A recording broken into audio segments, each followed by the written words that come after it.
This week, sadly, we are not going to be going through historical documents because the shooting in Minnesota, there were too many things to pass up. We wanted to do a deep dive on some of the facts and some of the statistics. As an apologetics channel, it's kind of difficult to navigate some of these particular issues because they are political, but I do think it's very, very important for us to have an answer. Are whites predominantly the cause, especially Christian? Is the Christian world, is this a unique thing to the Christian world? Is this a problem that is involved with white culture? Is this school shooting issue something that could be changed? Are there things that we could implement that would alter the outcomes? Especially in the last 40 years, we've seen many, many mass shootings. Good question. I'm glad you asked. We will cover all of that today. And the answer is no, it is not white culture. And no, I'm going to say it's not black or brown culture either. It's not about race. It's a culture issue. We will get into it. And we'll have some fun merriments at the end because it's a heavy subject. If you have kids in the room today, we are going to say discretion advised. We are going to be going over the manifesto, which we thankfully have. But before I get into that, I want to say thank you to Miss Nikki, who's sitting on my right, Chair of Theology. How are you today? I am good. That's my story. I'm glad you're here. Glad you were doing well. Sitting in the chair of philosophy here. So to my left on the chair of culture, I got Charlie. I'll be here, ready to go. How are you? I'm doing wonderful. In tough week to be doing this. Yeah. This just, it's sad and should not be happening. Yeah, it is a sad week. So we got Mr. Producer in the chair over there. How's it going? Good. How are y'all? Doing well. Glad to have you there, bud. And Steve will come when Steve comes. So he'll be here. He's running a little bit late, but I hope y'all will forgive. So for those of you with your head under a rock, you do not know there was a shooting in Minnesota. I have Michigan in my head because someone said Michigan's one of the M's, one of the other M's up there. It's one of the big M's. It's Minnesota. I was corrected today by Charlie because I had someone say, and even though I was pulling up data and stats, I had Michigan stuck on the head. So if I do that today, forgive me. It is Minnesota, not to cause any confusion. However, 2 children have passed. There are many in critical care. So be in prayer for the families. And that is the thoughts and prayers that we are looking for, not the other. We're going to talk about the mayoral response to this. We'll get to that. But I do want to get to something very unique and very special in a sort of terrible way. It is special. It is good that this person, this deranged man who thought he was a woman, decided to put this on YouTube on a scheduled post. He put his manifesto out there. It is a good thing because now, even though the FBI or whoever has taken down his YouTube channel, the internet is forever. Things have gone up. We can now see what this individual says and thinks. We have full access, unlike the Nashville shooter, who we did not know until a leak hit the Louder with Crowder team. We did not know what they were really all about. This individual, he's told us exactly what it's about. And I think there's some very deep spiritual lessons that we need to learn from this. But let's go ahead and get into it. This is the part where I'm going to say, I really am going to caution you, if you have children in the room, the next 30 to 45 minutes are going to be on a subject that is not fit for young ears. So, Mr. Producer, if you could pull up cut number 1. We're going to skip around in this, but I want you to start with cut 1. Go ahead and pull it up. This is his video. And pull up the audio for me, please. You can hear him laughing maniacally at Jesus Christ on a target, his head on a target. This individual is walking around his room. Okay, you can pull the audio down. And you can see that he has a mask. And look, for those of you, very few people in our audience who care about this, if you're worried about me dead naming this individual, that is what got us here. Okay? That is what got us here. And that is the part of the problem, is that we did not treat reality as reality. So you see some of the stuff is written in Cyrillics. Some of the stuff, it's written in another language, but it looks like he might have been writing, but that's in English, FU. eat crap. I'm having to censor here. This is really where it comes down to, though. Where is your God? Where is your God? You know, we heard that before. We've heard this many times. Some profane, vulgar statements here, but we heard this at Columbine. Yes. Where is your God? And so, this is important to remember, that we are mimetic creatures. We, the whole meme culture, we copy each other. The more of this you allow, the more confusion will come. Okay? So it's ugly stuff. Mr. Producer, if you can go ahead and skip ahead for me up to minute 4:28. I want to have a look at the rifle itself. So go ahead and pull it up. Yeah, scrub to 4:28. And we'll have a look real quick at the rifle itself. So you can see, pause it real quick. You can see F. Donald Trump. You can see all sorts of wonderful left coding things. Now, this person is crazy. Kill the president now. F optics, bowl pilled. Don't know what that means, but someone could probably tell me in the comment section.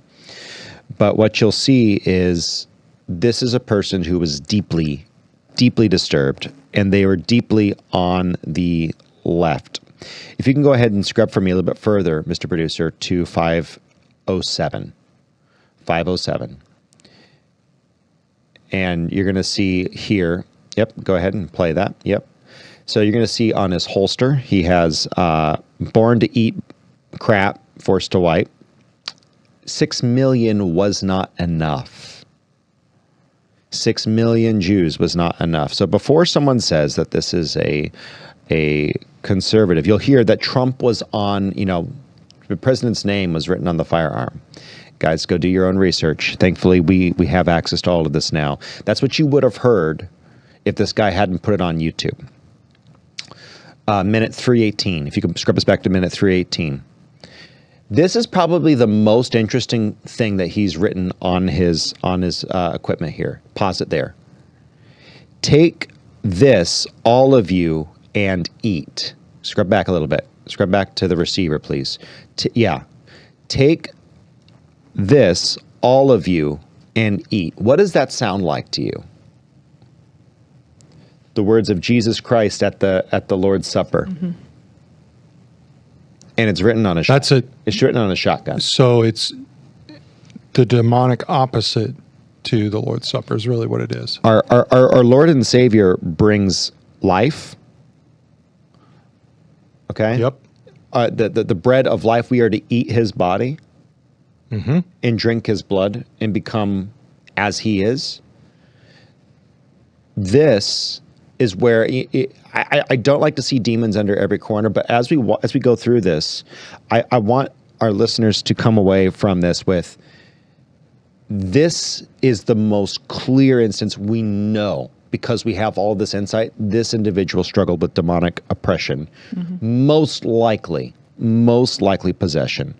And so I see this from Yeshua is Yahweh. The symbol that is on one of the magazines in Robert Westman's, I refuse to call him Robin, manifesto on YouTube is also one that's heavily used by the Highland. And so we've seen that a lot. Also, you'll see sponsored by BlackRock on there. I don't know what that is. It's hard to know exactly what that means. My priors want to say that there's some connection there. I don't know if that's the case, but that's what we're dealing with so far. So this released during the event or shortly thereafter. It was a timed release. Now, I want to turn for just a moment. Thank you, Mr. Producer, for pulling that up. I want to turn to the some more data that's come out recently about this person's childhood. And I'd like to kind of trace this. And if you can put on your detective caps with me for just a minute, I would like to kind of go back and look at this individual's childhood and some of the warning signs that we saw in advance, but we did nothing about. And this is the issue, living outside of reality. Mr. Producer, can you pull up cut number 2 for me? Living outside of reality. He says in his journal, writes in his journal, that he was suspended when he was in 7th grade for talking about school shootings. Do you ever remember hearing him talk about school shootings or getting in trouble for doing so? No, our school was very discreet. I went to St. Agnes High School with him, so our school was like very discreet about like punishment or just like any trouble we got into. Yeah, because he writes in his journal as well that he reportedly was surprised that he wasn't sent to mental health counseling after getting in trouble and getting suspended in 7th grade. Should have been. Yeah, I'm very surprised about that too. Should have been. Should have been looked at. But what we don't do anymore is we don't treat these kids as though they are a dualistic being. We've become effectively materialistic monists, if you want to go to philosophy for just a moment, and I'll explain what that means. Materialistic, the material, monism, one. We are just the stuff of the universe. Mm-hmm. If we are just the stuff of the universe, SSRIs, transition therapy, these things might fix what really are spiritual issues. You have to remember that there is a dualistic perspective here. That is where the culture has fallen off the rails. They've lost. Is they believe that we are somehow no longer dualistic. They have rejected the idea of the spiritual. Someone says this in the live chat. By the way, if you're one of our regular listeners, hundreds of thousands of downloads on the audio. Thank you guys. Rumble, YouTube, you can find it there. But also, if you're one of our regular listeners and you're not listening on PSB, you can, because we are premiering this right now on PSB every Sunday from 1 to 3 Central Standard Time, God's time zone. Someone in the chat says he was asking for help. He got help from the New Age therapist, LOL. Yeah, this individual was speaking out and asking for help, and his mom saw this, but the problem is how it was dealt with. And we're actually going to take this from Robert's own words, his own journal, and we want to delve into that because it's interesting. But my greatest concern with this is that the media has not learned that lesson. We are dualistic creatures. We have two things going on. We have a body, but we also have a mind and a soul. And the mind and the soul are not material. No matter what you do to the body, the mind and the soul will always be the same. Mm-hmm. And what we've seen over and over and over again, the world is not getting this, and so they will not solve the problem. I want to take this silent clip from USA Today. If you could throw it up there, Mr. Producer, it's going to be cut number 3, and see what's wrong with this. Disturbing videos posted by the shooter. Officials identified the shooter as a mass shooting as 23-year-old Robert Westman. Okay, so here you're seeing videos of notes about where to harm all of these children. Okay. And then Westman posted this video live during the event. And then what you're going to see, cryptic messages include names of previous school shooters as well as erratic, broad political complaints. Not so much. He apologized to his loved ones. We're going to get to that apology. The videos were now removed at the same day as the shooting. Okay. And then here's where the media really shows is a former student at the school. That's important, but we don't look at that too deeply. He identified, or he was referred to as male by officials. Oh no. However, Westman's mother supported his transition in 2020. And then the news goes on to affirm the gender identity. Okay, they go out of their way. Mm-hmm, go out of their way, thank you, Mr. Producer, to affirm the gender identity. It's children whose blood is run from their body and they are not yet cold. And we're not talking about the families. We're not talking about that. We're talking about the gender identity. Mm-hmm. And a lot of people come out and immediately they start defending the preferred gender of this individual. which is where the mayor went first thing. And that was that's the next slide. But let's not go there just yet. Go ahead. I want to pull back for just a moment. So some people really have a hard time with a ban on any type of minor transgender surgery in treatment. Which this was. And guys, I this is a hard line to walk from a libertarian standpoint.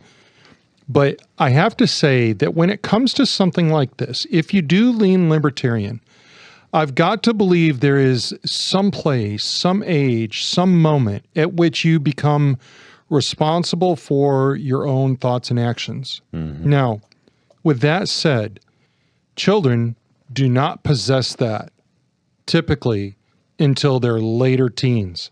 Some might even argue until their early 20s. And I'm saying this as an opinion for me, but I would be good for banning any of that until at least the age of 25. I'm for banning it altogether. Well, I am too. Because we no longer allow bloodletting. We will not allow someone to cut off an arm, but we'll allow them to rearrange the body parts in ways that are basically long-term maiming. And that is a really good word. We will not allow a doctor for saying to cut off someone with body dysmorphia about, they identify as transabled. Yes. Hurts my tongue to say that. Why on earth? But some people wish to have the social capital. I don't know. I don't know what it is. Maybe it's desiring the social capital of not having an arm or having both legs chopped off. Mm-hmm. We will not allow doctors to do that. Why will we allow doctors to permanently maim and mutilate someone's ability to reproduce? So, by the way, Steve's here. Hi, Steve. Hey. He's back. I'm back. I showed up. Go ahead. Yeah. I listening to this and seeing everything, and I've been watching a number of different things on this, especially security-wise. Yeah. And there's some interesting details that's come out on this guy, and a lot of it having to do with the guy's psychological problems. Well, that's the whole thing we've been discussing. And the thing is like what you're talking about here is that, they give the guy testosterone or estrogen mm-hmm. to somebody that has gender dysphoria, which is already got a problem, and then they're going to give him hormones you're stacking that are different than what he produces to create more of a mental issue. Yeah. And we allow this kind of thing in children. Well, yes. At the developmental you know what stage. I mean? And now they want to push it pre-Tanner stage 2, which if you're familiar with that research, there's not a single child. Forgive me if you have kids in the room. I've already warned you. You have a warning. 3, close your ear. 2, 1. No child has ever had an orgasm after they've grown up to be an adult after having puberty blockers at Tanner stage 2. That's mm-hmm. about 10 to 12 years old. So a lot of these kids have been transitioned pre-10 to 12 years old. So they've never had the gratification. They've never had the gratification. It's never been given to them. And it's been stolen. And it's at a very I was going to say, dangerous time. Parents can't get tattoos for their children. Correct. Because the child is not old enough to make that decision for themselves, and it's something that is going to be there for life. So if you can't give your child a tattoo, where I'm going. But if the medical community could figure out how to get tattoos under the medical community, guess what would happen? I know. I understand. We're living, I love the saying, living in America is like an insane asylum run by the inmates. That's where we are. Not in all of it, but in some states, it's crazy. So, by the way, someone asked us in the comment section, are we assuming this person had hormones? Didn't sound too much like it had been long, but between vaping and the transition, Westman was concerned that he had contracted terminal cancer, and that was part of the final part of the diagnosis here.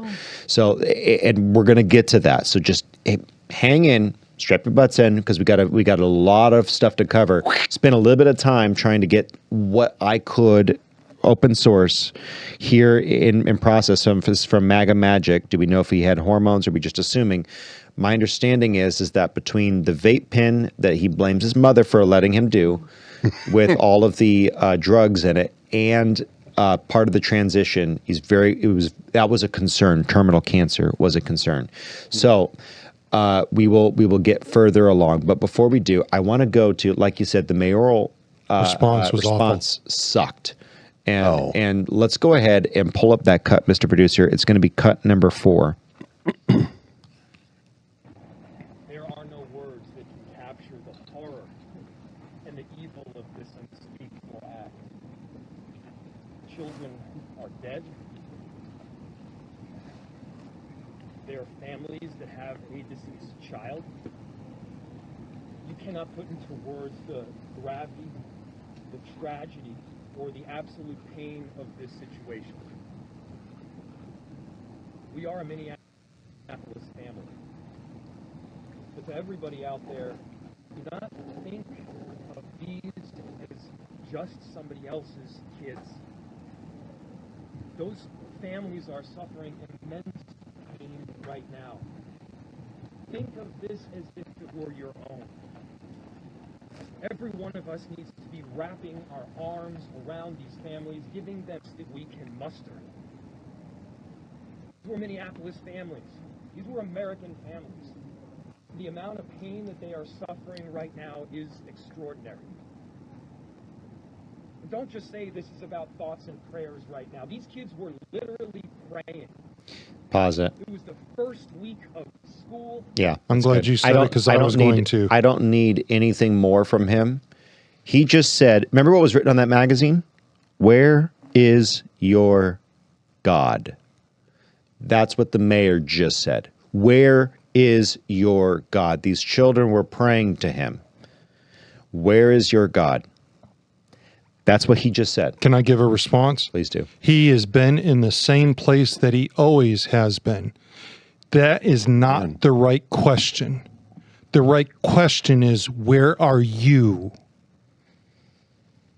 He never left. He's been there the whole time. You might have walked away from him. You might have been the one to reject him, but he didn't move. Correct. Never has. So that question is the wrong question. The right question is, where are you?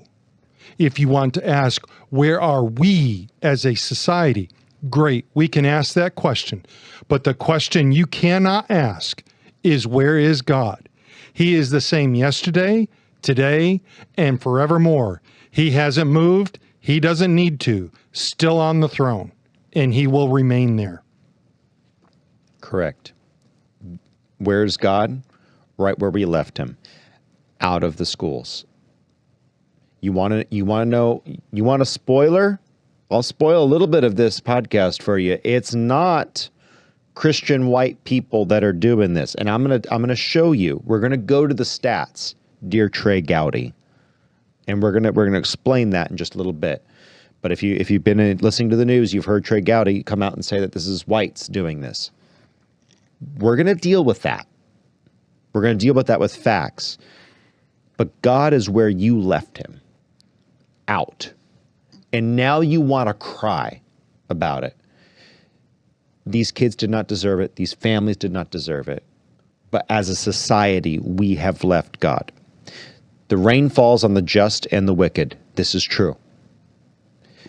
But the more confusion we keep promoting as a society, the more likely this exact sort of thing is to happen. We need to turn back to God when stuff like this happens. Not laugh, not mock, not scorn God. Because this one was preventable at many stages, long before. And we as a society have inflicted this on our children. I'm not talking about the people in this room. Most of you listening, I'm not pointing my finger at you. I'm not wagging my finger. What I'm saying is we as a society have adopted confusion as normative. And because we have done that, because I'm a recovering libertarian, okay? I used to be very libertarian. Everyone in this room has known me, except for maybe Mr. Producer, long enough to know that I used to be very pro-libertarian. Mm-hmm. We tried it. We're in the middle of it. It sucks. There's a point where you have to put in normative, conservative, Christian values. If you do not have a foundational bedrock based on the Bible, eventually this will occur. Eventually this will occur. And the reason why I know it'll occur is because you have warning signs. We had warning signs and they look like this. Mr. Producer, go ahead and pull up cut number 5, please. Welcome back, everybody. Kevin Dorn and Lindsey Brown live outside the Church of the Annunciation in South Minneapolis tonight. Earlier today, an 8-year-old, a 10-year-old shot to death, and also 17 other people were injured. As this investigation continues, the big question about a motive for this tragedy. And tonight, here's what we've learned about the suspect. We continue digging for more information on this. Police have identified the suspect as 23-year-old Robin Westman. They say Westman was dressed in all black and was armed with a rifle, a shotgun, and a pistol. They say Westman was not known to police and did not have an extensive criminal history. As we've reported, the shooter died from a self-inflicted gunshot wound. And five investigations has been all over this all day, and they have been digging into Westman's past, including some disturbing video posted online. New tonight, investigative reporter Ryan Ray sat down with a classmate of Robin Westman, and flags that she saw years ago. Ryan joins us with that conversation. You're going to Sanchez says she knew Robin Westman when he was a teen boy with a few friends and some odd obsessions. She says she attended grade school with Robin, who then went by Robert. Looking back, she says she now sees some red flags. Something I knew was off. I was a kid. How would I know? What to do? In the seventh grade, Josephina Sanchez says she struck up a friendship with the boy she knew as Robert Westman. But that friendship was short-lived. When you see something, it doesn't leave your mind. When you see something like erratic, it doesn't leave your mind. So he would put up his hand and praise Hitler. That sort of unusual and disturbing behavior was on full display in a series of videos. Investigators say Westman scheduled to post on YouTube around the same time as the attack. The videos show magazines and guns with the names of other mass shooters. Tomorrow. I'm sorry, family. To my family. I'm sorry to my family. But that's it. That's it. The videos also include this manifesto. Investigators are now combing through for clues of a motive. It's addressed to friends and family. And says in part, I'm tired of the pain this world gives out. Adding that I've wanted this for so long. I am not well. I am not right. Where do you think that's coming from? I think it's actually spiritual battle. I don't think it's this world. It's demonic. Sorry, but it is. Don't be sorry. We need Jesus. He needed him. Sanchez says this video of Robin's journal, written in another language, brought back memories of Westman writing in code, so nobody could understand it. That was kind of triggering. I wish I could have said something sooner. But I was little. How do I know? All those YouTube videos that were posted. That is spot on. What she said at the end. This is not normal. And if you look at what he was writing and what he was drawing of himself, he had a self portrait of himself looking in the mirror and looking at a demon looking back at him. At least that's what it looks like. It was kind of a terrible drawing. But you can see that this individual is suffering from profound spiritual frustration and confusion. Like, absolutely deluded. And asking for help. And what we did, instead of giving the help, Mr. Producer, we're going to skip over the number 6. I want to go to 7 in just a moment. We'll go to 7, cut 7 in just a moment. So just skip over 6. But instead of asking for the right sort of help, what we told him was, you're probably suffering from gender dysphoria. You're probably suffering from this or from that. Instead of giving this individual the kind of hope, remember I said materialistic monist. We believe our current psychology is that we're nothing but the stuff, the chemicals that are interacting in our brain and the reactions. There's nothing more. There's not a spiritual aspect. So if I could change those chemicals, if I could plug and unplug, insert and insert, remove physical tissue, rearrange it and make it look like something that it's not, it'll make everything okay. The problem is when you get done changing and rearranging all of the body parts as best as we can't do a true job of it, you still have the spirit and the mind. Mm-hmm. The spirit and the mind are still that of a troubled young man. And then we allow this person to go back out on the streets without the right sort of help. So I want to pull up cut number 7, Mr. Producer. And I want to hear from his own journal, Mr. Producer, 7, cut 7, what he said to his mother. This is the shooter writing this, and this is sort of addressed to his mother. Your words, mother, made me stay in my discomfort, unable to ask for help to avoid admitting defeat. You were right, Mama, but the way you handled it led me to wanting to kill so many people. Gender and weed effed up my head. I wish I never tried experimenting with either. Don't let your kids smoke weed or change gender until they are like 17. Thank you, Mr. Producer. That's still way too young. It's still too young. And by the way, I'm going to leave weed out of this debate because we can have an honest debate as to where that lines up. I don't want to bring that in. But gender affirming care, mutilating the body, the material, to satiate a problem of the mind and the spirit, that will never work. No, it won't. And this is a case study in that. We're doing something today that down the road we're going to come back and say the same thing like slavery. How could we do that? How could we do that? And down the road we're going to come back to this transgenderism and we're going to say, how could we do that? Let me give you a direct connection. Lobotomy. We will look at this the way we looked at lobotomy. Yes, and we stopped that. I mean, we did that for a while. People wanted to solve everybody's problems. If a child was rebellious or lobotomize them. Yeah, and we realized that didn't work. That was not good. Those comments are interesting in the reference to slavery. I think the one thing that is different here in this is that there is a tremendous amount of money involved. And this is why I pegged this on the medical community, the social, the psychological community, psychiatric community. There's a lot of pressure because there's a lot of dollars behind it.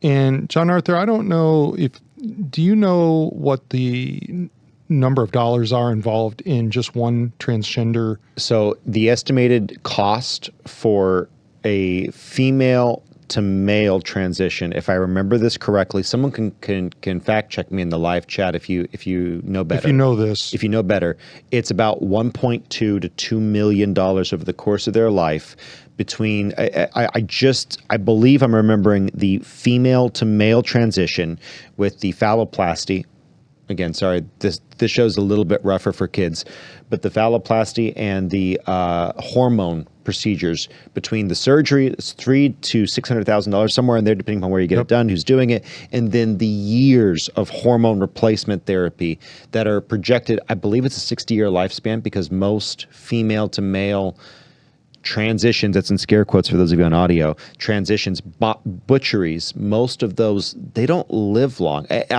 So think about don't misunderstand what I'm saying. No. I'm not saying from a place of hate. I'm saying this is a horrible thing to put on a patient. Okay, now watch this. So millions of dollars. Back to Nikki's comment, because she brings up an interesting little comparison here.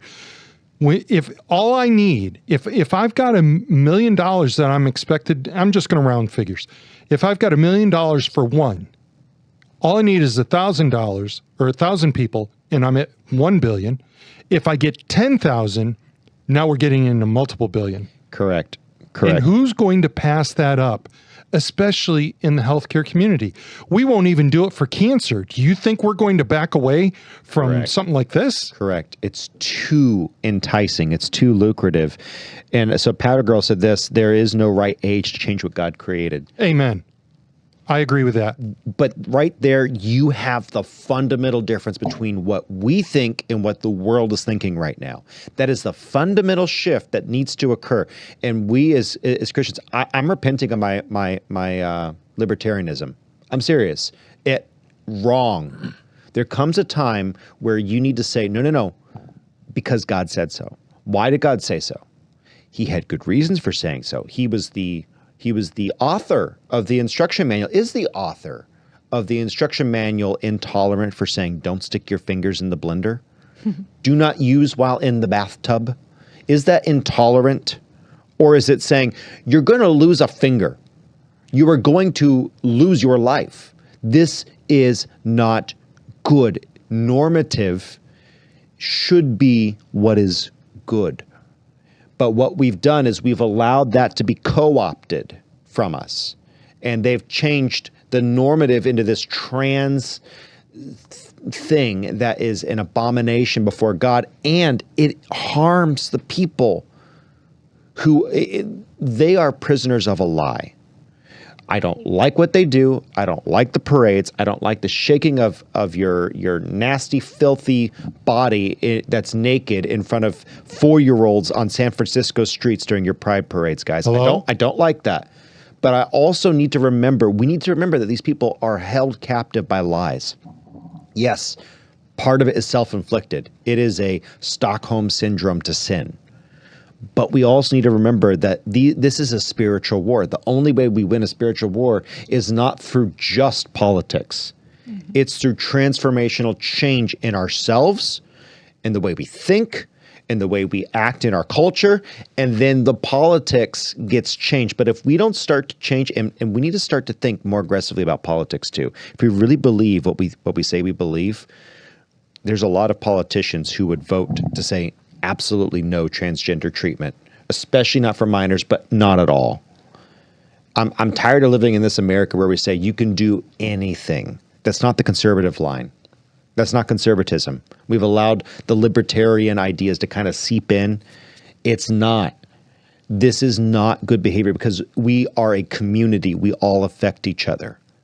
I'm not suggesting that we go out and exterminate. That's not at all where I'm at. But we really need to reconsider lobotomies, physical lobotomy of your ability to have sexual pleasure. How about that? Okay. Whatever the butcher you want to call a transition surgery, it needs to go the way of lobotomies. It does not help. You're affirming. So King's Kid says, and not affirming something that isn't true. Affirming a lie is hateful. I agree. Affirming a lie is hateful. It is a hateful thing to do. We should not do it. Now, this kid says, Mom, you were right, but the way you went about it, your words made it impossible for me to go back. Let's look at what Minnesota did as far as helping kids like this. This is going to be cut number 8, Mr. Producer. Let's look at what they did. Go ahead. Throw this up. This is recently. This is in the last 2.5 years. This is in February of 23. Minnesota House votes to ban LGBT youth conversion therapy. Let me explain what that is. Thank you, Mr. Producer. If this mom had taken her child and said, you know what, we started transition, which happened at, 17, 16, 17, somewhere in there, don't think it's a good idea. I think that even Robert is saying now that he has problems with this. You want to do conversion therapy? Mom is now in trouble. And so is the therapist. And so, or the priest, or the pastor, or the counselor. Go ahead, Charlie. No, you nailed it. And what that law did was that ripped away every biblical counseling session that could have happened. That could have helped this kid before he was so down the evil hole, before he was so far down. I believe it's 2 Peter 2:30. I believe someone can get me, pull that up for me. It would have been better if they had never known the gospel. This kid was raised in a church. Okay, whatever you believe one way or the other about Catholicism versus Protestantism, raised in a church, had a full understanding of that knowledge. It would have been better to have never known, because the rejection is that much harsher. It's that much more real. And there is a higher responsibility. Would have been better to have never known. Actually, 2 Peter 2:21. 2:21, sorry. For it had been better for them to have known, not to have known the way of righteousness, than after that they have known it, to turn from the holy commandment delivered unto them. I would say that I think what the young lady who was saying that when she was friends with him, his behavior, raising his hand and saying praise Hitler and some other things that were going on with him, that was probably the time the intervention should have started. Not when I think he was so confused. He was involved. Something was happening with him at that time and should have been addressed at that time. And probably his confusion, his anger, whatever it was that was driving him, then you come to the, being able to turn from a boy to a woman was a big deal. They promote it in a big way. It was an offer of salvation. Yes, and it's a leftist. Right, and maybe he's saying, well, that's what's wrong with me. That's why I'm acting this way. It's the leftist gospel. Yes, and it wasn't what gave him hope. But in the end, it didn't. No, and he found out. Yea, give him hope. Yea, hath God said, it is the leftist gospel, whether it's abortion, whether it is the trans agenda, whether it is liberation from heteronormative monogamous relationships, the way that God designed it. Whatever it is a leftist, basically a sacrament that's being offered. And you take this sacrament, this inverted version of what God has offered, and you can get out. The problem is we as the church have been too timid. And now, because we still hold on to part of the truth, we're starting to see persecution here in America this day. And before you go, oh no, the persecuted church, I got facts for you. I got stats. It's becoming an issue. Mr. Producer, go ahead and pull up cut number 9 for me, please. Sandra, as we reported, the FBI is now investigating the Minneapolis shooting as a hate crime. It marks a concerning rise in violence on places of worship. And a new report documents 400 such incidents in 2024 alone. The Trump administration is now taking action. Homeland Security Secretary Kristi Noem says this month, DHS gave more than $110 million to faith-based groups to, quote, harden their defenses against attacks. Green is live in New York City with the details. Hi, Lauren. Hi, Michael. There is a report which is a harbinger culture that has unfortunately now played out at Annunciation Catholic Church. Attacks on churches have increased dramatically since 2021, and at the same time, there's been a steady decrease in people affiliating with any religion. And add to that, an increase in divisions within churches over hot-button cultural issues like abortion and gender ideology. The report, called Hostility Against Churches in the United States, released this month by the Family Research Council, found that last year there were 415 incidents of hostility against 383 different churches across 42 different states. Mostly vandalism and arson, but at least 28 cases involved guns. 2023 saw the highest number, 485, but last year's total is still more than a 4-year span from 2018 combined. Churches don't need to be putting bars on their window and shutting themselves off from the community. They just need to have awareness. Many of these cases driven by individuals with mental illness, we know that's on the rise in our society. Look, this is a call to the church to, number one, have awareness, but also look at the opportunity. We need to share the love of Christ, gospel, and we just need to know the environment in which we're operating in. The Archbishop of St. Paul in Minneapolis spoke about a more positive future at a prayer service last night. My brothers and sisters, whatever our faith tradition is, I hope that we long for that day when we experience what our Creator God intended when He created this beautiful world. Now, the reasons for the attacks on churches vary. Some are others political, Thank you, Mr. Producer. and just some are random. They vary if you don't realize that we're dealing with a spiritual warfare issue. We are dealing with the gates of hell attempting to prevail against the church. That is what we are seeing. And we have two versions of this, okay? A, we can cower in fear. We can try to change our message, and we really have three. We could try to change our message and liberalize the church and hope that we don't get eaten by the natives. Third option, okay? I gave you one, the one I just thought of, and I'm sorry, it's true. We could just walk away from Christianity. We could do that. Or other option, we hold firm to the truth. We hold it in love. We don't hate even Robert Westman. We hate what he did. We hate what he stood for. We hate the suffering that this man brought into the lives of innocent families, murdering children.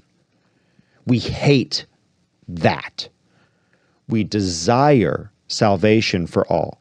So you can hate what the person is doing and you can show them love.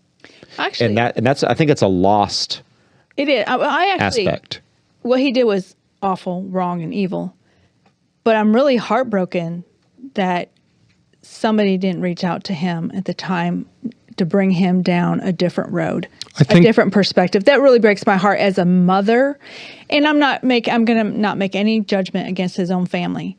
They live in a very woke state. Yep. Their culture is very woke, very broke. They may have really thought they were doing the best that they knew how with the information they had. But you know what? Every child is precious in the eyes of the Lord. And God had a purpose and a plan and a path for this young man, and it was missed. It was lost. Very, very heartbroken that this young person ended up turning into such a monster. Yes. Desiring children to cower underneath him and to be the God over them. And that's where I think we've lost it. Because you have all the potential that Nikki's talking about. And we've given him no hope. We've given him no truth. And he desires some stability in his life. He desires that. So what does he do? He goes and becomes that in his last moment. And I'll tell you, that's really well said. And I'll tell you something that just really popped in my mind here that I think is very apropos. When we as a group, as a panel, when we talk about apologetics, we have a strong understanding of what that means. To be ready to give an answer. Mm-hmm. And I was just thinking about what Nikki was saying a moment ago. You can't really cast a finger at the parents. Maybe you can, maybe you can't. But here's the thing. I think there's a lot of parents that don't understand what to do. I believe they don't have answers. Correct. And if there was anything that I could really impress upon people listening and watching, it's this. We talk about apologetics from a biblical perspective, but apologetics can be applied in any area of life. Giving an answer. Giving an answer. And guys, there may be tough questions in our culture today. You cannot hide under a rock. Your teenager that is coming home and asking questions and you're uncomfortable with it because you don't have an answer, go find it. I'm sorry, you've got to go find it. You've got to dig. Because what's going to end up happening is you're going to end up having a Robin Westman, or Robert Westman, right? Robert, on your hands. And nobody wants that. You don't want it. His friends don't want it. He doesn't want it. Nobody wants it, but we got to get an answer. We've got to dig. You have to be willing to say to your kids, I don't know. Let me look.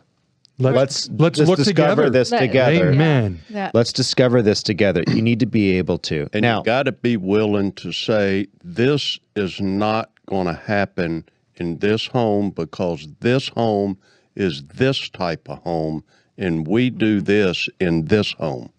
But you also have to be able to give them the why. Yes. You have to give them the of why. Course, You know what? And there's a why. You and- always There's always have to a give why. it a why. There's You know- always a why. Charlie and I raised 5 kids, and we were not perfect parents. Of course, we always did what we thought was best. And as you get older, you realize, oh, I shouldn't have done that. I should have done this. But you did your best at the time. But one of the things that we did do was explain, especially when you're raising a child in a Christian home. It was not do so because I said so. This is why we do this.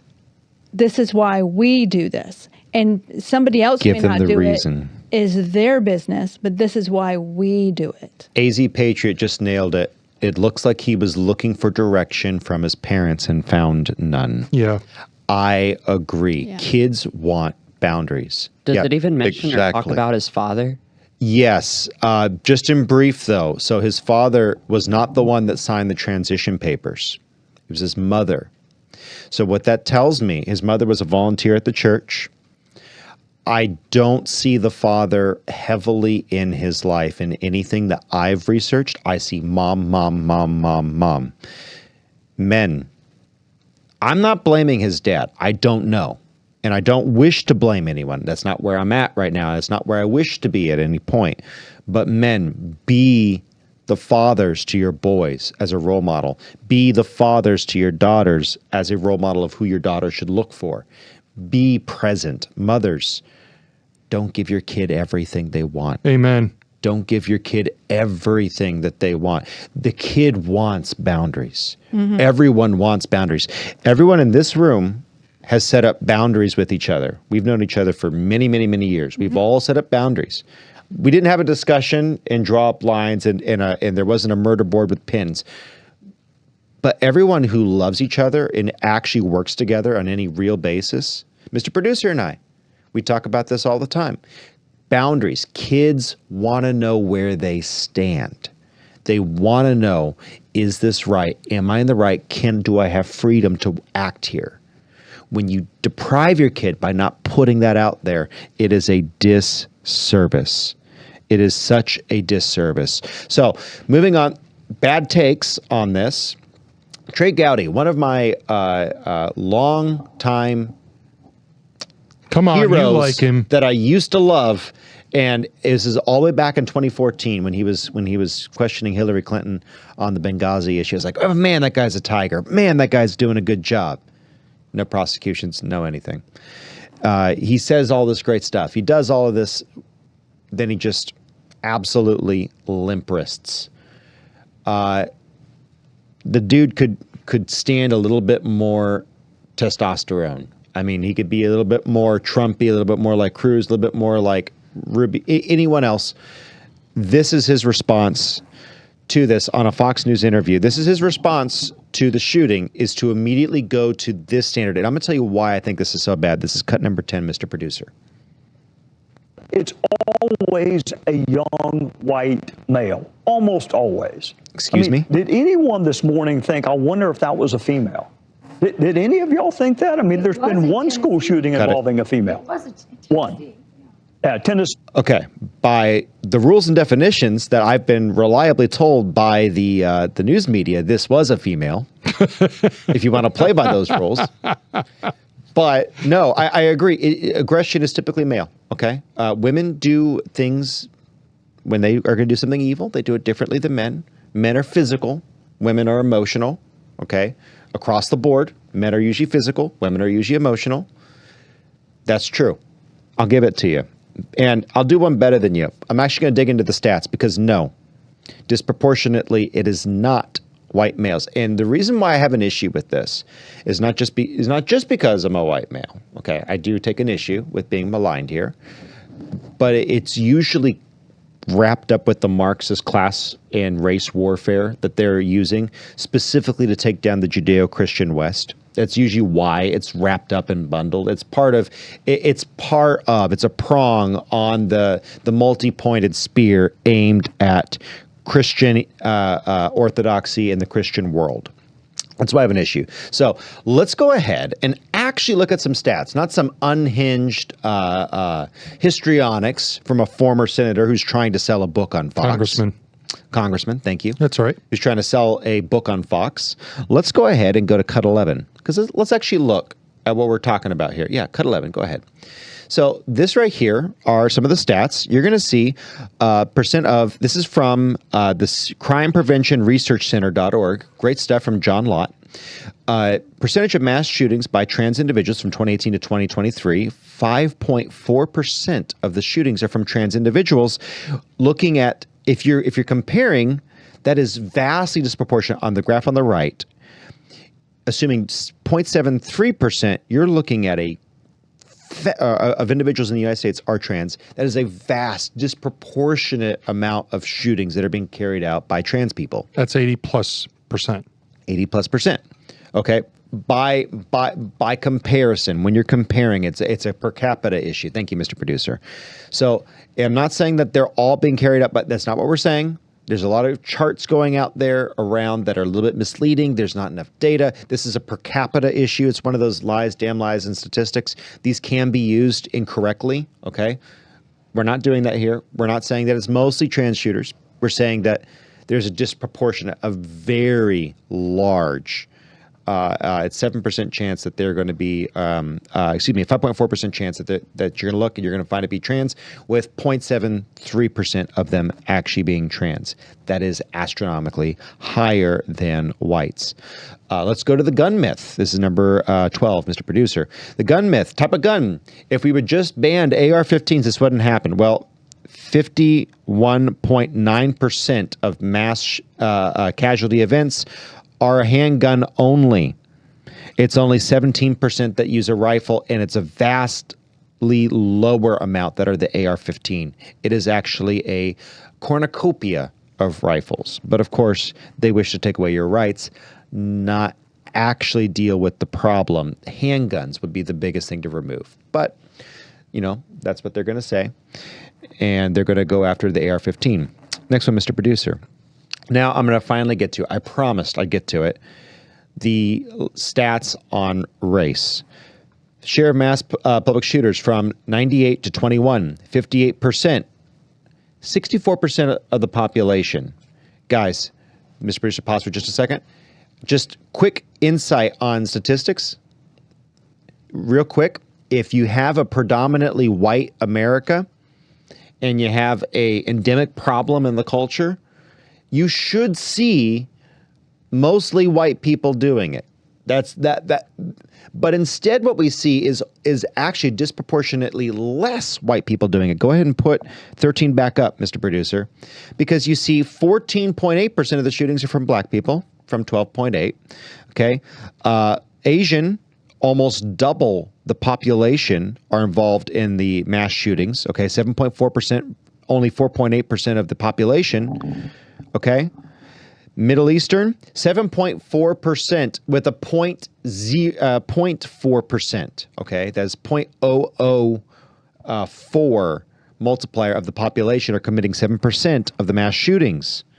All right. It is not even close. Christians, 73%. Pause, Mr. Producer. Let me sink this in for a second. 73% of the population, let's go back to that. 73% commit 16.3% of the shootings. It is not Christians. Go ahead and throw it up, Mr. Producer. Go ahead. 9.6% are committed by the Islamic population. 0.8% of the America's population in total. Did that get anybody? Did anybody see that? Order of magnitude difference. You are 10 times more likely to find a Muslim shooter over a, just going to put it out there, way more than Christian even. Things that make you by go, comparison. Per capita. Jewish, disproportionately less. 0.6% out of 2.1% of the population. Non-affiliated. Explicitly no religious affiliation, no mention of religion. 62.7% of shooters, with only comprising 21.3%. Thank you, Mr. Producer. No, keep that up there for just a moment. It's vastly different. I wanted to say one thing, John Arthur, for people looking at this. On the right side where you see the difference column, if you've got a negative number, that means that's not your group that you ought to be looking at. The higher the number on the right, the worse. Yep. So when Trey Gowdy, that's good. Thank you, Ryan. So when Trey Gowdy talks about white boys, it shouldn't be registering on the radar. It's not even close. The thing on that graph, you can put 13 back up one more time, is 41.4% difference. You are more likely, if you are not explicitly religious or affiliated with a religion, you are significantly more likely to commit a mass shooting. Thank you, Mr. Producer. What did the mayor say? Where's your God? What did the shooter say? Where's your God? What did Columbine say? Where's your God? Who's the mayor of that city? Oh, yeah, the mayor. That idiot who said, where's your God, effectively. Oh, maybe when we kicked God out of school, out of public life, and we started pursuing secular humanism, this is where my libertarian is dying. Okay, the libertarian inside of me, just put it on the floor and I'm going to squish it. Put a stake it through his heart, little vampire he is. It's not a good ideology. I'm going to make a prediction. Does not work. If I could. By the way, Mayor Fry, he's one of the worst mayors this country has ever seen. I'm going to make a prediction. I'm going to say that if Zoran Mandani is elected, and it's looking like right now he will be, if he is elected, I predict New York City will be 10 times worse than what Minneapolis, Minnesota It's going to get worse and worse. The more of these left-wing lunatics they pick. And again, I say that very, very advisedly. Mm-hmm. Let's get through a few more of these stats because I just want to wrap this up. Just so you can see the graph, for those of you on video, you'll be able to see this. Go ahead and throw this up, Mr. Producer. This is number 14. You want me to put 13 up again? 14. 14. Thank you. The racial demographics of mass public shooters, 98 through 21. Again, you can find all this on crimepreventionresearch.org. Great website. John Lott does yeoman's work over there. You'll see 58% of these are white, 15% are black, 7% are Asian. This is not always, and this is a predominantly white country. Okay? Go to the next slide, Mr. Producer. Number 15, please. Political affiliations. No mention of a political affiliation, 71%. Okay. Islamic extremists, 8%. Liberal or Democrat, 4%. Conservative or Republican, 2%. Right wing, 2%. Anti-government, 1%. Black militant group, 1%. Did not vote for Trump, 1%. Hates politics, 1%. Left wing, 1%. So guys, it's primarily Democrats and unaffiliated people who do not have a good vision of what the world is. They are predominantly going to be nihilists, secular humanists. That's what they're going to generally be. So you're let's go right. To their, let's go to their religion. One more, and then I want to have your thoughts. Yeah. One more. So for those of you online on video, you'll see this. Go ahead and put up 16. No mention of religion, 59%. The a-religious have killed more people in the past century than the religious have almost in their entirety. Muslim, 10%. Christian, 8%. Atheist, 4%. Catholic 2%, anti-Christian 2%, Christian but not going to church 2%. You guys get the idea. It goes down from there. It is by and large do you remember the smug YouTube atheists of the early 2000s when YouTube was just first coming on? We had all these intellectual atheists who said, "Oh, the Christians killed so many people back in the."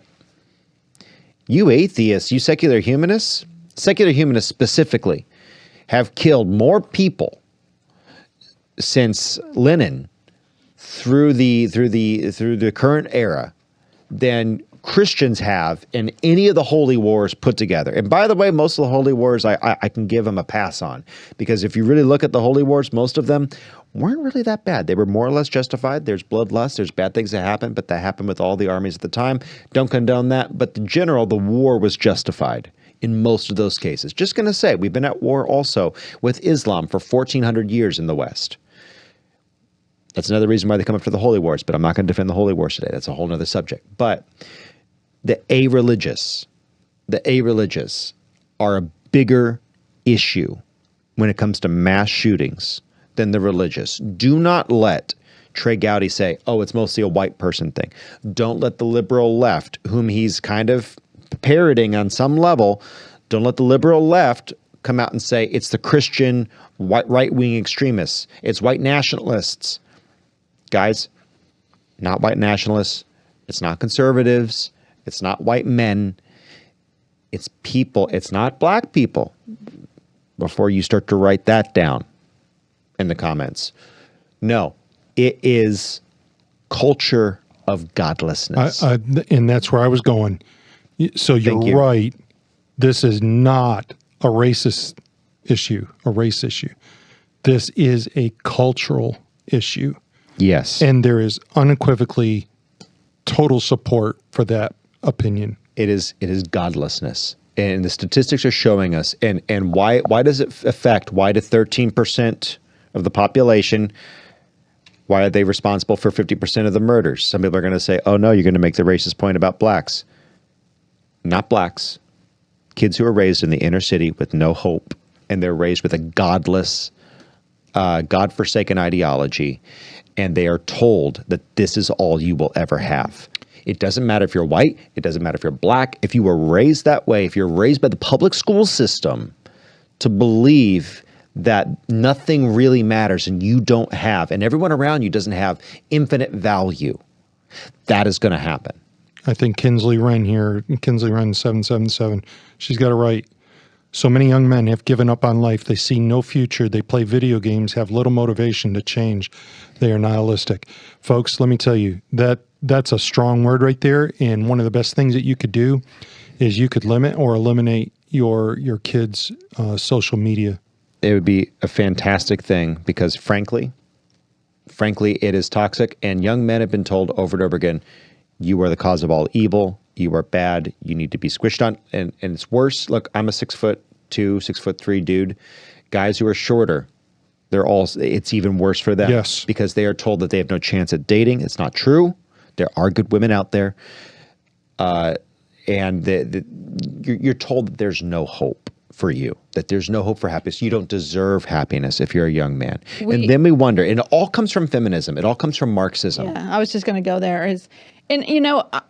My favorite woman of the Bible is the Proverbs 31 woman. And she was a strong leader. She was a businesswoman. But her husband was also a leader. And a leader in the community, a leader in the political world. But today in feminism is men are bad. Yeah. Men are bad. Yep. Men are terrible. And I saw on YouTube last week a woman who said that she believed that all men and all male babies should be given a vasectomy. And the person running it says, "You're an idiot. You just ended the human race. You just ended the human race." It's antisocial, though. But no, but if you talk to a lot of these young girls, they don't want to have children. Yeah. And they will get married, but they're not going to take your last name. And the thing I think we can go back to the Garden of Eden is that when not the Proverbs 31 woman was a leader, her husband was a leader. Correct. I do not feel inferior to my husband. My husband does not feel inferior to me.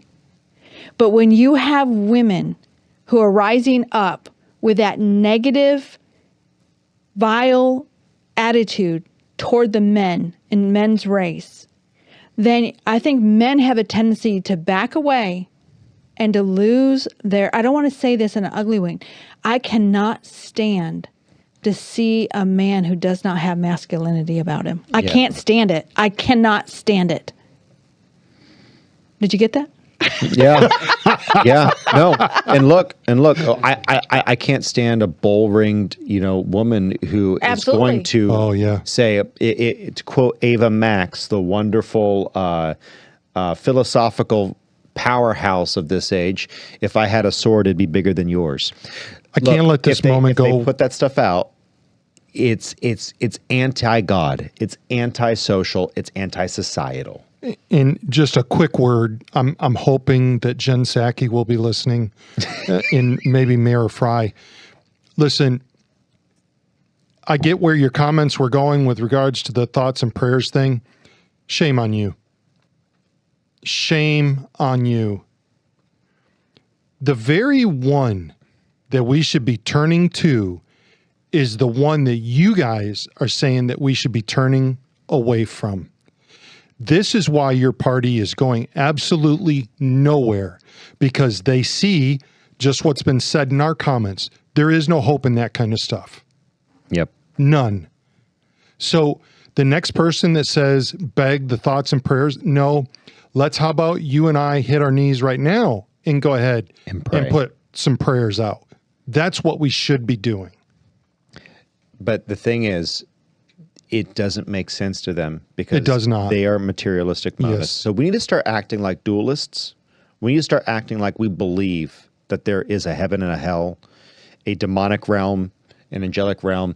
If you look at what this shooter said and did, you can tell that this person is demonically oppressed. Again, I don't like to see demons under every carpet. Lewis said that there's always the risk that people ignore demons or that they live their life beholden to them such that they fail. And that was one of his great concerns in reading the Screwtape Letters, which we'll get to later today. Are you sure? I hope so. We need to move.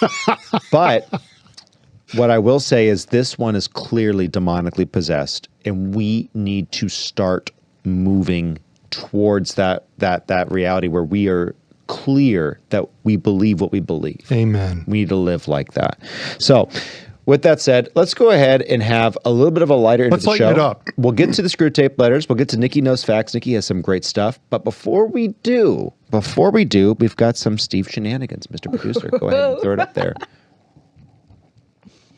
In Buffalo. Nope.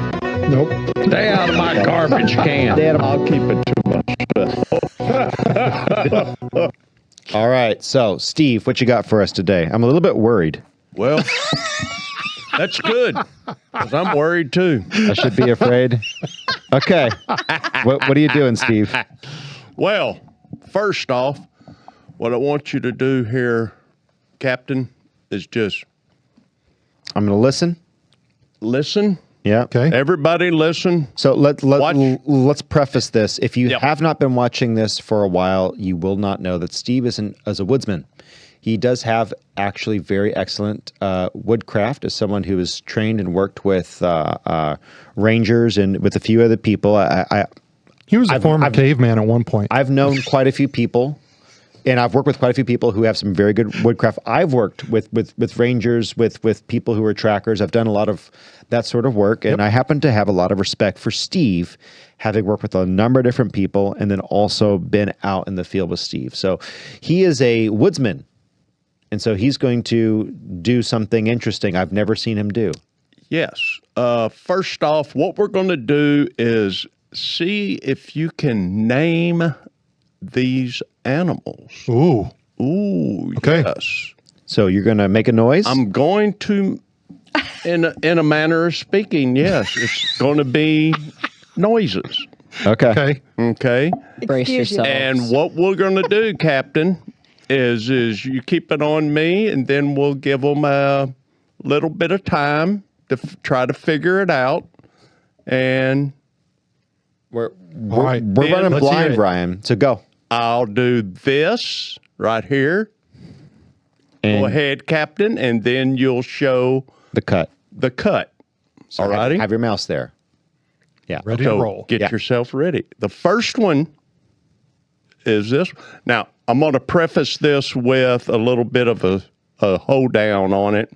Is I learned this one from my track and football coach going to games and track meets. He was very good at this one, and he taught me personally how to do this.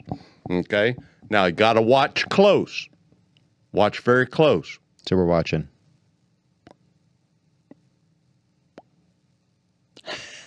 So the people on audio are at a loss.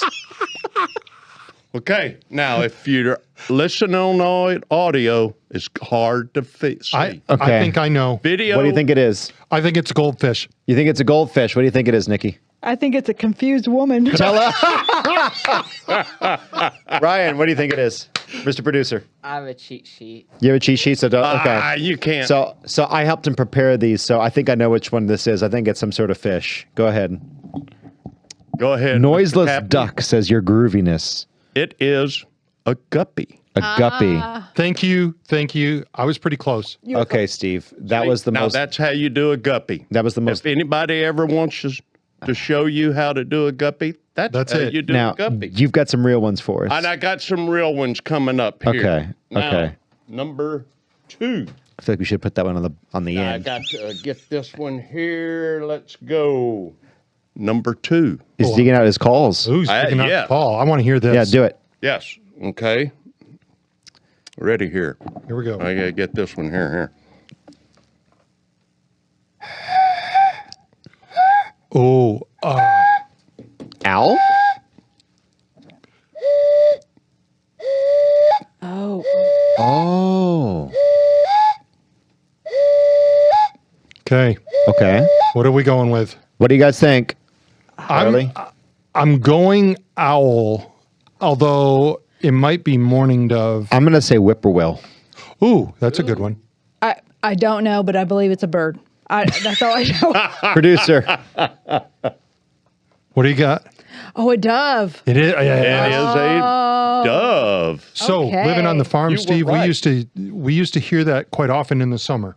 Yes, and that's exactly A broken reed. You were very good at that, Charlie. Very good. You know what? That would be pretty good. Here's what I'm going to do. Go ahead and keep going. Keep going. Okay. I think I know what's wrong. Next. Oh no. Oh.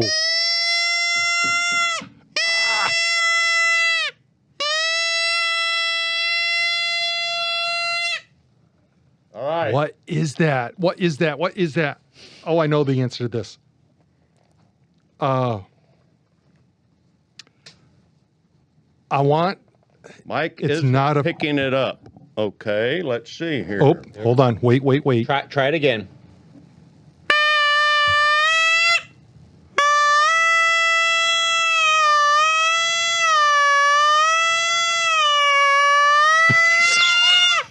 I love it. The Landry say it's a silent dog whistle.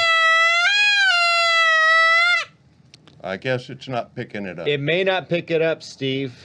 Because it's too high pitch, probably. Too high pitch. Oh, but what was it? I want to say.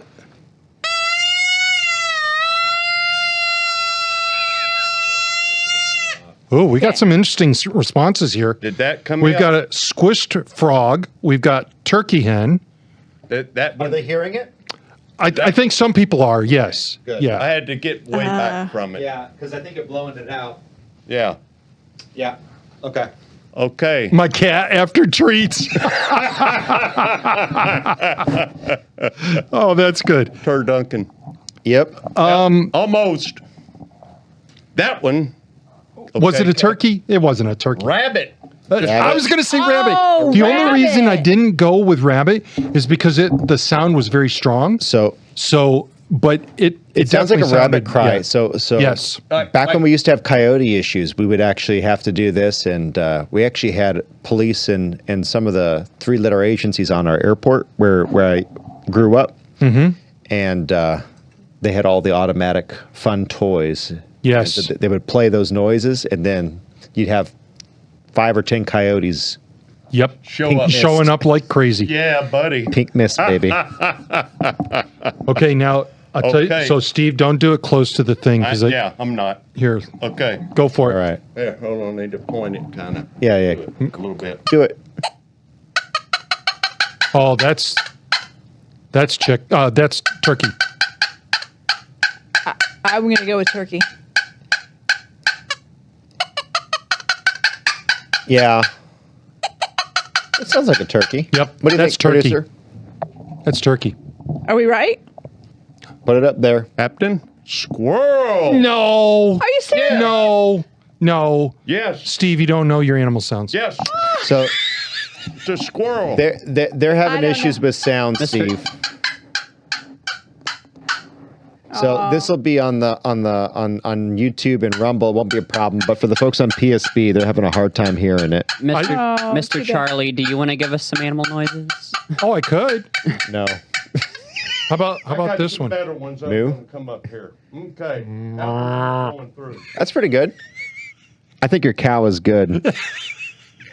I like your cow. You should be the cow at Chick-fil-A. Hey, this is one that I don't need a call with. Okay, go ahead. Okay. Now I'm going to tell you this on this one. We were out deer hunting with our bows one time. Me and 3 other guys, and we were hearing this, and my buddy goes, it was at night, goes, I'm going to go out there and see if I can't hunt them. I said, hey, I'll call them in for you. He goes, you can't do that. I said, watch. These things were like 15 yards from the camp. Wow. Okay, so do it. He had them like from me to you, Nikki, running around him. He come running back into camp real quick. So.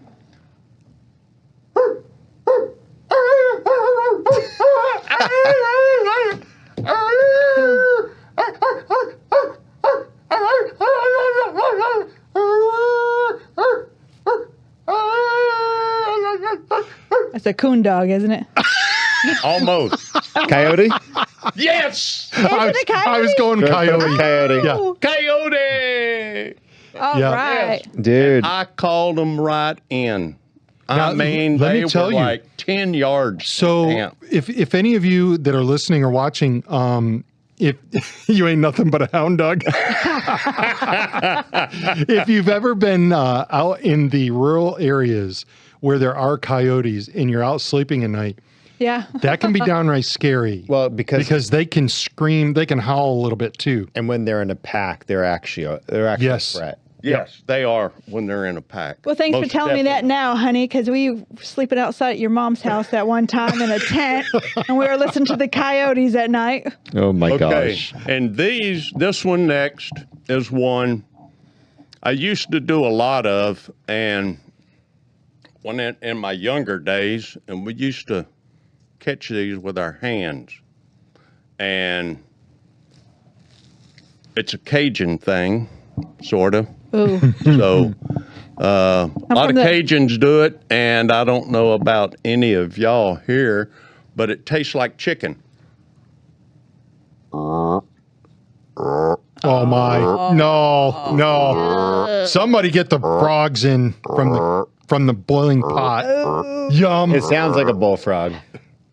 I'm going frog. I think it's pretty good. Yep. I think it's pretty good. That was good. That's a good Now, bullfrog. If you look at the picture, I told on you this, so. Okay, and you blow it up, you can see on that particular picture. Good looking legs. No. If you look at it, the vibration on the water where yes. the frog is actually making his noise, ribbiting, and you can see the Yes, you can. vibration on Yes, the you water can. making the noise. Oh, interesting. Interesting. Yeah. Really cool. And when frogs are doing that, I've been in areas. One time we were frogging in an area that was a crawfish farm. The sounds of the bullfrogs were literally deafening. Oh, yes. Yes. I've been in it. Yes. Amazing the amount of bullfrogs. I have to wonder where Teresa C. is from because she's saying, I would listen to them at night, alligator. Girl, where are you? I mean... Oh, you should listen to alligators. That is such the coolest sound. But, but Charlie and I moved to Florida, and one night we were driving through this swampy country area, and remember how loud the frogs were? So loud. And I had, about alligators, we were up in a bayou hunting.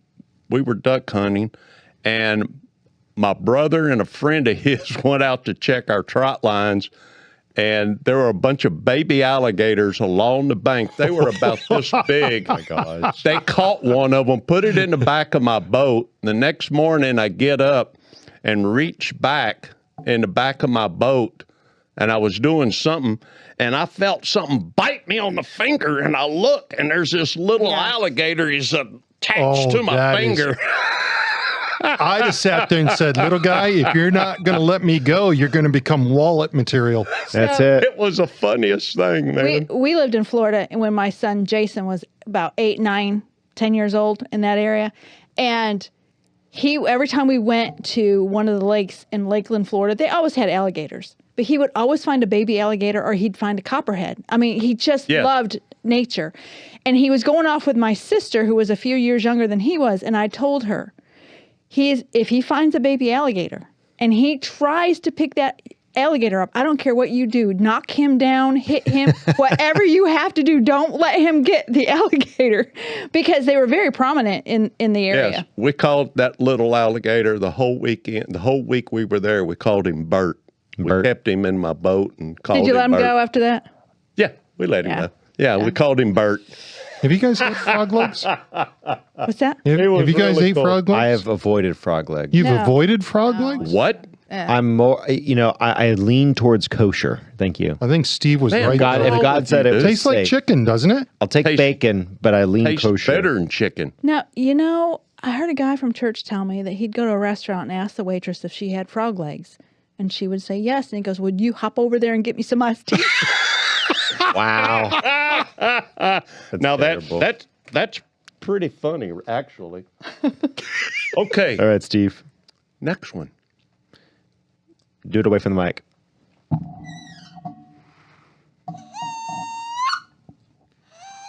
Oh, what is that?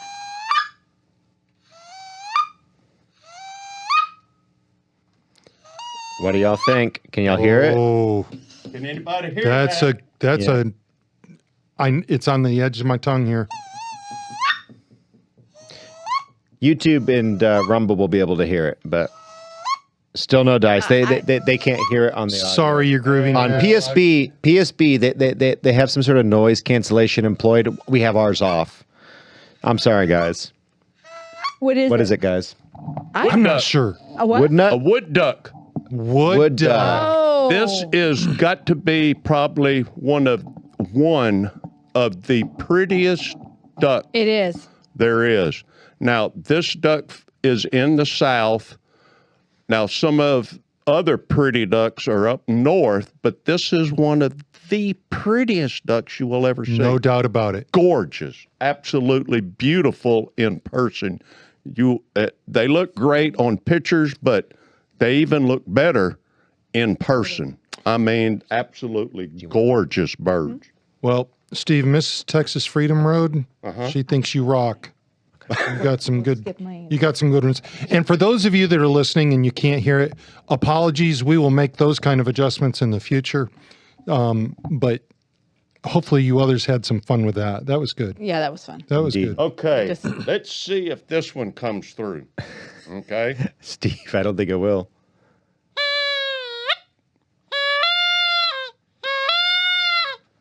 Tell me if it is. They hear it? Can't hear it? I think it sounds like a goose. No, it is a bird. Is it a geese? Geese? What do you think? It's a bird. They can't hear it on the stream, so They won't know. There's got to be something. Goose. What? Go real quick, and then we got to wrap. I don't have one. You don't have one? I said, I Some think sort of bird. Go ahead and put it up, Mr. Producer. Sandhill crane. Sandhill crane. Okay. Now these dudes are big. They are birds. They'll stand. If a 5-foot man stands by them, they're pretty close to when they stand about 5 foot. Man, I mean they are tall, big birds, and that beak on there, I'll put it on you. So yes, let me or a dog. apologize. Let me apologize to the PSB audience, who's our live audience. On YouTube and Rumble, you'll be able to see it in a couple of days, or hear it rather in a couple of days. My apologies. But it sounds like PSB in a very, very good decision. They have some solid sound dampening and noise cancellation on their end. We've turned it off on this end. But Sandhill crane, 5 foot tall. Good looking. That's a big bird. Good looking bird. You know what they call them? What guys like me that hunt birds like that, we call them ribeye in the sky. Ooh. Are they good? Ooh. That's why they call them ribeye in the sky. That sounds tasty. I was in Michigan hunting by this preserve, and in Michigan, they're not allowed to hunt sandhill cranes. I've never seen so many sandhill cranes in one place. And your mouth was just watering. Oh, unbelievable. He says, we raise them so y'all can, and we send them down so y'all can hunt them. I said, then you need to come down and hunt them sometime. Yeah. So I was up in Michigan deer hunting. So it was pretty neat. Okay, next one. They ought to be able to hear this one, though. Getting ready. Exercising my arms here. Steve, I don't think I can hear it. Try it. You'll hear it. Try it. Okay. You'll hear Try this it. one. Try This it. one will come across. Sounds like a whoopee cushion. It sounds like a whoopee cushion. Sounds like a pig. No. Yeah, it does sound like a pig. No.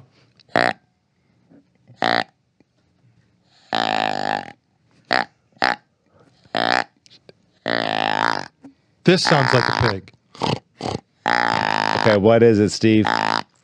That is a buck deer grunting. Is it? Yes. It's a buck this deer, okay. is a buck grunt, and this is the call that I personally have used to call deer practically straight underneath me. Nice. Oh, you're getting a bird's eye view in the tree. Walk right underneath me while I was bow hunting in a tree. Nice. I mean, literally walk I believe right you. underneath me. Carl 59 says, sounds like a little church house mouse. Yeah, that's what I'm afraid of. So that limitation is one that we're seeing. Sometimes the audio doesn't come through great. So we're sorry about that, guys. Yeah, we got somebody here. Based on the Miss timing. Texas Freedom Road, buck grunt. Yep, that's right. Buck grunt. Is a buck grunt. Call in the females. So, Mr. Producer, you think we can do a song review in 10 minutes? Maybe. Okay. Let's go ahead. He's thinking about it. You want to? You want to fast track that or what? I'd rather wait until we can have a good amount of time to discuss. Okay, so let's do this. We're gonna we got two really good segments. We went a little bit long on a couple of them earlier. That's fine. We'll save them for next week, and we'll slide into the Great Divorce. So we have. I'm sorry. Good try. The screw tape letters. So we have a good moment to think about it. So the screw tape letters, which I think is very apropos for today. We just got done talking about a school shooting. Is a very, very timely and well-written book for us in this day. Mr. Producer, go ahead and pull up for me slide 47, please. So we're going into chapter 7. And if you can go ahead and carry us over into the overview. So for those of you just joining us, the Screwtape Letters are a series of correspondence between two demons, Screwtape, the elder mentor, and his apprentice Wormwood. In these correspondence, the Screwtape encourages Wormwood in how to tempt Wormwood's human patient, quote unquote, a young man in World War II era Britain. In this thread of conversation, Lewis explores the base temptations of man and how Satan and his tempters may indeed think about our own existence and how they may work to tempt the souls of men. Today, we're going to look at additions to Christianity. Christian nationalism, Christian pacifism. Mr. Producer, that's going to be cut number 49, and then cut 50. Mr. Producer, let's look at this chapter. It's going to detail the pitfalls of the spirit of man in adding to Christianity. Patriotism, pacifism, or really any other ism add to the Christian faith as a prime source of temptation for the believer. In prepping for this, we didn't originally know that we were going to have a school shooting on this day, but I would say also secular humanism, secular Christianity, a Christian who is secular, adding anything to the Christian faith. We shouldn't also be, I'm going to ruffle some feathers, we should be American because we're Christian. We should be Christian because we're American. Yeah. Our nationalism, our patriotism should be pushing Christianity forward. We should see our nation as valuable because she was founded under the precepts of Christ. If you do not live in America, you should see your nation as it is something that is God ordained, but not something to take a subservient position to God. The moment you convolute or entangle God into the equation, or something else into rather God's equation, that's where you have a pitfall.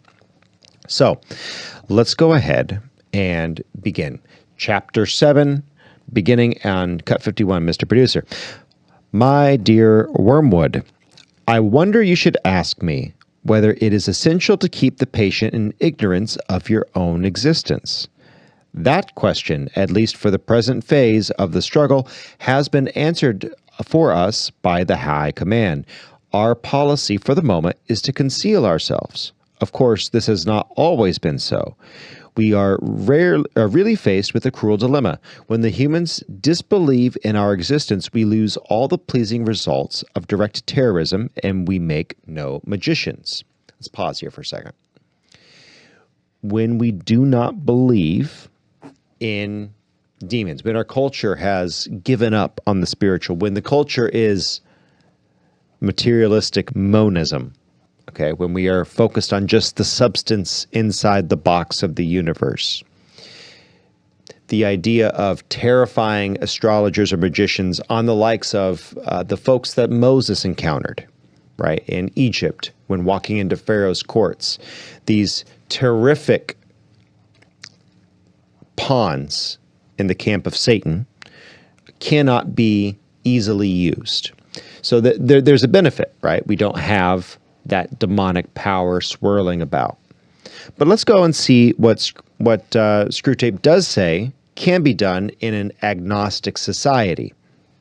On the other hand, when they believe in us, we cannot make them materialists and skeptics. At least not yet. I have great hopes that we shall learn in due time to emotionalize and mythologize their science to such an extent that what is, in effect, belief in us, though not under that name, will creep in while the human mind remains closed to the belief in the enemy, the belief in God. The quote-unquote life force, the worship of sex, and some aspects of psychoanalysis may prove useful. If once we can produce our perfect work, the materialistic magician, the man not using but veritably worshiping what he vaguely calls quote-unquote forces, while denying the existence of quote-unquote spirits, then the end of the war will be in sight. But in the meantime, we must obey our orders. I do not think you will have much difficulty in keeping the patient in the dark. The fact that devils are predominantly comic figures in the modern imagination will help you. When people are set to materialism, thank you, Mr. Bruce, you can pull that down for a second. When people are set to materialist motivations and the materialist modality, it is easy to spiritualize science. Mm-hmm. And we see that even the new atheism is spiritualizing science. Remember Sam Harris? What was Sam Harris's big claim to fame? Does anyone remember? What was his big claim that he was going to find the root of morality in materialistic causes? Good luck with that. You're going to find love in materialistic matter. You're going to find justice in materialistic matter. And that's what he was trying to do. Unfortunately, I think Sam Harris, someone I used to listen to, he would fall off. He really fell off the edge. I think he's no longer very valuable because I think he's gone crazy, trying to find morality in matter. And you can't find it. And if I could just pause for a moment, why would you want to search for that way? Because you don't want to believe in an external And that's force. my point, guys. The harder you try to move away from God, it means the harder you're trying to move away from reality. When you move away from reality, you're destined for one thing. And I'm not trying to make light of this. You're destined to go crazy. Confusion. The moment you divorce yourself from reality, you're going to confusion. And that's what that shooter today had. Yes. Confusion. And so that's the primary place that that Satan wants us to be in. And that's where Screwtape is instructing Wormwood to go. Mm-hmm. So now you can go cut 53, Mr. Producer. If any faint suspicion of your existence begins to arise in his mind, suggest to him a picture of something in red tights and persuade him that since he cannot believe in that, it is an old textbook method of confusing them, he therefore cannot believe in you. I had not forgotten my promise to consider whether we should make the patient extreme patriot or extreme pacifist. All extremes except extreme devotion to the enemy are to be encouraged, not always, of course, but at this period. Some ages are lukewarm and complacent, and then it is our business to soothe them yet faster asleep. Let's talk about this for just a moment. If the faint suspicion of existence in demons starts to arise, bring up the caricature of Dante's Inferno, the red man in tights, the guy with horns. But in reality, they are not horned devils that prance about in this fanciful, hell. It's much darker. It's much grimmer than that. It's much scarier. They're angels of light. They look like God. That is the true danger. And then the issue of patriotism or pacifism. Remember, Lewis is writing in World War II era Britain. Shortly after, I believe he wrote this in the late 40s, early 50s of the last century. And he was dealing with a lot of hot feelings at the time. So the question is do you arouse hatred towards someone else and a pure love for your own country, or do you raise this liberal idea of live and let live, and I can't possibly be bothered to harm another person? And the extreme of either side, instead of saying, I love my country, I want peace, I don't hate these people, but I will fight not for what's in front of me, but what's behind me, the middle road. And Lewis is kind of laying out the ditch argument here. You familiar with the ditch argument? I am not. If you are on the middle of the road, you're probably in the right place. If you're on either extreme, you're probably in the ditch. The prudence tends to be on the road. Yes. Okay. And so it doesn't always work, but in this case, it sure does. And this is what Lewis is laying out. So he's saying, okay, so if they're lukewarm, do we want to just keep them in that state? Or in cases of war, like World War II, let's inflame some extreme. And let's watch that extreme cut into his Christianity. So go ahead, Mr. Producer, next cut, 54. Other ages, of which the present is one, are unbalanced and prone to faction, and it is our business to inflame them. Any small courtier bound together by some interest which other men dislike or ignore tends to develop inside itself a hothouse, mutual aberration, and towards the outer world a great deal of pride and hatred, which is entertained without shame because the cause is its sponsor, and it is thought to be impersonal. Even when the little group exists originally for our enemy's own purposes, this remains true. We want the church to be small, not only that fewer men may know the enemy, but also that those who do may acquire the uneasy intensity and defensive self-righteousness of a secret society or a clique. What he's saying here is even the church can be turned into one of these small places where people can have so much pride in the existence of the group Yes. that you fail to understand and know God more. The us for no more. And I think you find that very easily today in political associations and even in church associations that are not biblically sound. Well, especially in church associations. We've got to make sure that Bible is being preached. Yes. And I want to be careful how I say this because doctrine is important. Absolutely. Yes. But when we go to the point where if we believe in faith alone through Christ alone, and by the way, faith comes with works, those two have to be inextricably intertwined or it's not faith. James said that. So just so my Catholic brothers and sisters and Orthodox friends don't get their dander up, those two are inextricably intertwined. We agree.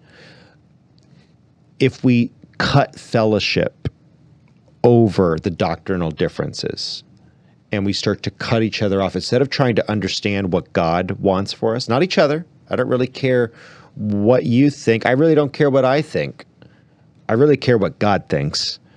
And if we can all come underneath that over time, if we're pursuing that with our true heart, mind, soul, and strength, we can overcome the denominational differences. We can overcome the difference between two churches in the same town.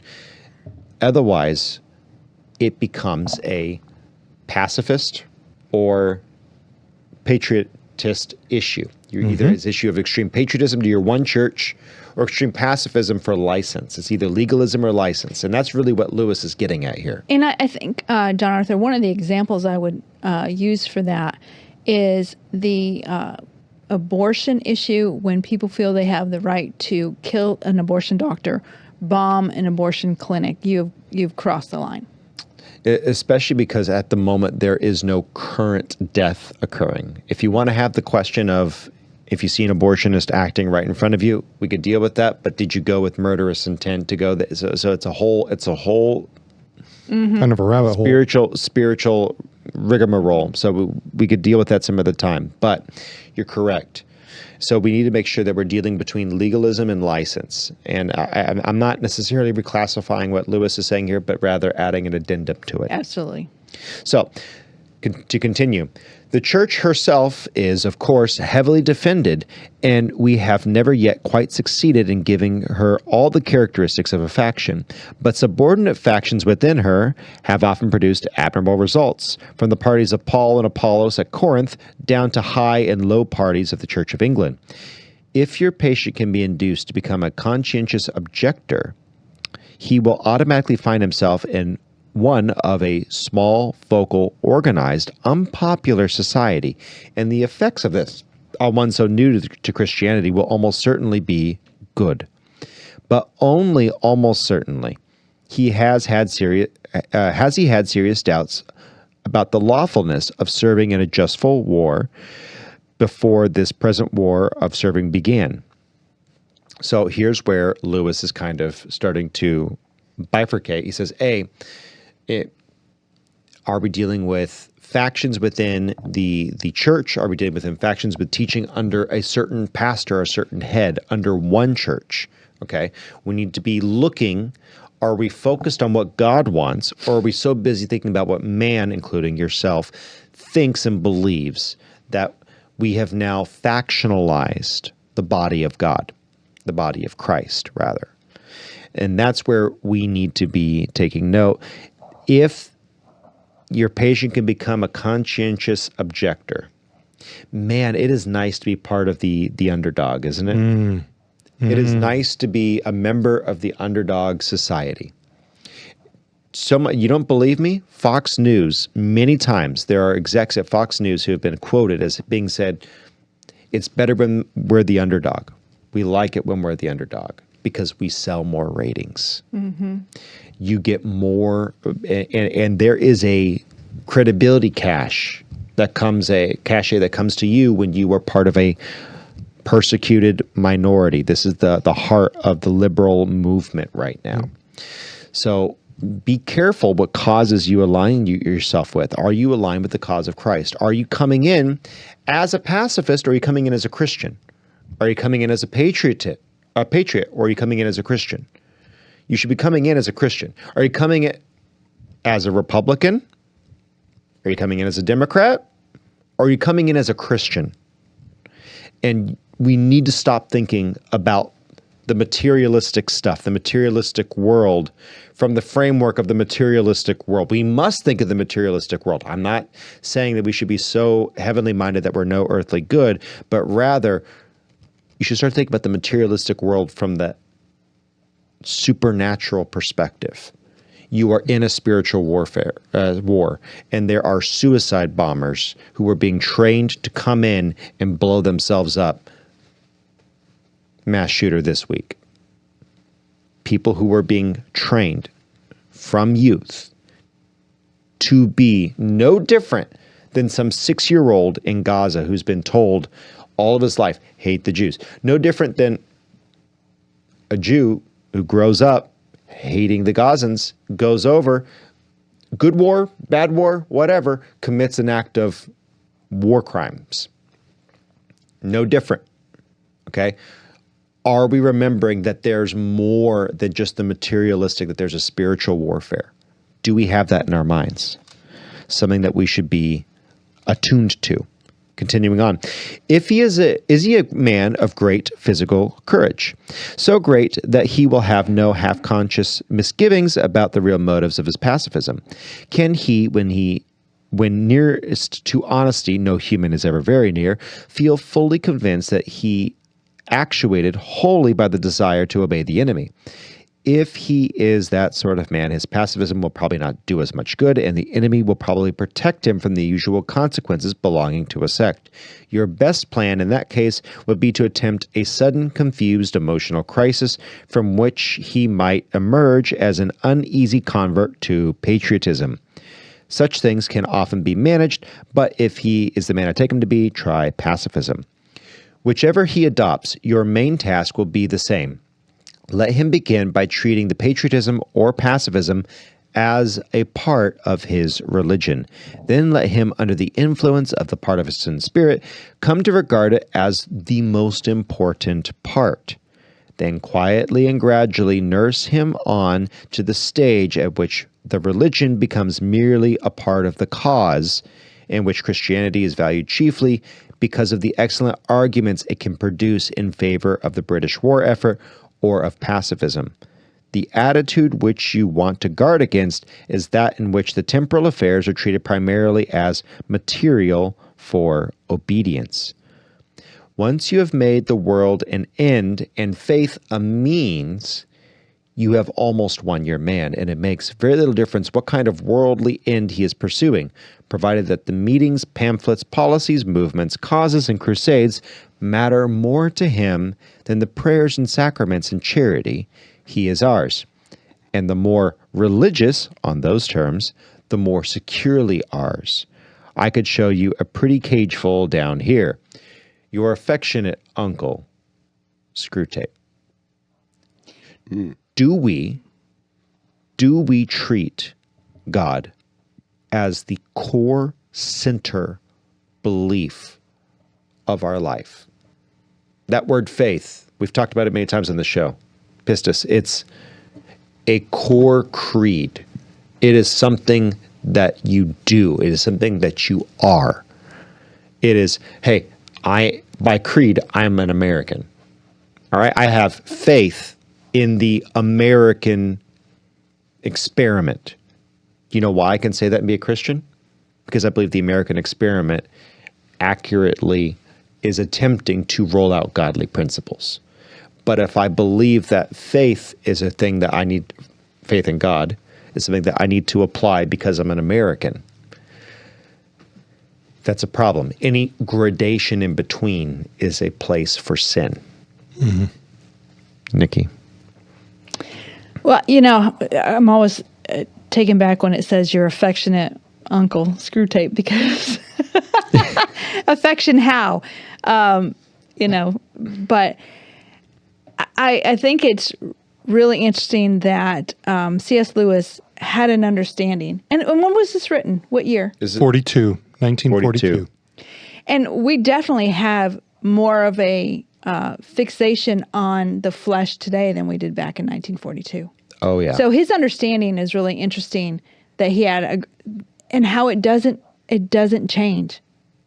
Even though he had a grasp on it back in 1942, there's no difference today. I think there's more of an acceptable fixation on it today than there was back then. I think he was probably a gift to humanity for these last 100 years. Yes. Yeah. No doubt. Final thoughts? Starting with Steve. Final thoughts for the day. Yeah, apologize to the PSB folks for not being able to hear all of that noises, man. Yeah, that was really good though, Steve. It was fun. It'll be on the YouTube and Rumble. Could have heard them. I know. But maybe that'll enhance our view count.